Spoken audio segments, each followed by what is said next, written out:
السلام علیکم ورحمۃ اللہ وبرکاتہ۔ دوستو، آج ہم ہندوستانی قاعدے کا سبق نمبر 44 یعنی اس قاعدے کا آخری سبق ہم پڑھنے جا رہے ہیں۔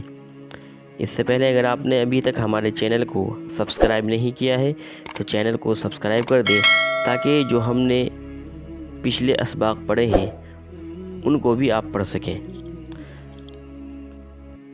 چلیے آئیے سبق کو پڑھتے ہیں۔ بسم اللہ الرحمن الرحیم۔ با نون زبر بند، دال واپش دو، بندو، قاف ساکن بندوق، میم سین زبر مس، عین واپش عو، مسعو، دال ساکن مسعود، میم قاف زبر مق، صاد واپس سو، مقصو، دال ساکن مقصود، حمزہ یا زبر ای، یا واپش یو، ایو، با ساکن ایوب، میم صاد زبر مز، با واپش بو، مضبو، طا ساکن مضبوط، حمزہ نون زیر ان، صاد علی زبر سا، انسا، فا ساکن انصاف، نون علی زبر نا، را علی زبر را، نارا، زواد ساکن ناراض، صاد زبر صا، فا علی زبر فا، صفا، حمزہ یا زیر ای، صفائی، لام زیر لی، فا علی زبر فا، لی فا، فا ہا زبر فا، لفافا، تامیم پیش تم، ہا علی زبر ہا، تم ہا، را علی زبر را، تمہارا، را علی زبر را، با زیبی رابی، عین ہا زبر رابیہ، قاف علی زبر قا، عین زیر ای، قاعی، دال ہا زبر دا، قاعدہ، شین پہ شو، را واپس شروع، شروع،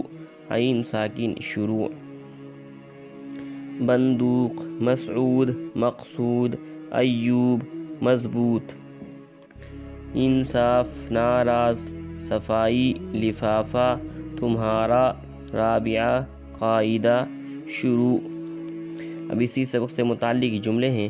بندوق سے شیر کا شکار کرتے ہیں، مسعود نے مقصود کو مارا، بھائی صاحب نے انصاف کیا، ورزش کرنے سے بدن مضبوط ہوتا ہے، ایوب کی بہن کا نام رابعہ ہے، ماں باپ کو ناراض مت کرو، ڈاک خانے جا کر ایک لفافہ لے آؤ، صفائی عجیب چیز ہے، لڑائی کرنا بہت برا ہے، خدا ہمارا اور تمہارا سب کا مالک ہے، قاعدہ ختم ہو گیا، اب نئی کتاب شروع ہوگی۔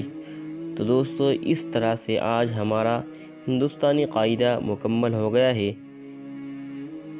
تو ہمارے چینل کو سبسکرائب کریں، ہماری ویڈیوز کو لائک اور شیئر کریں۔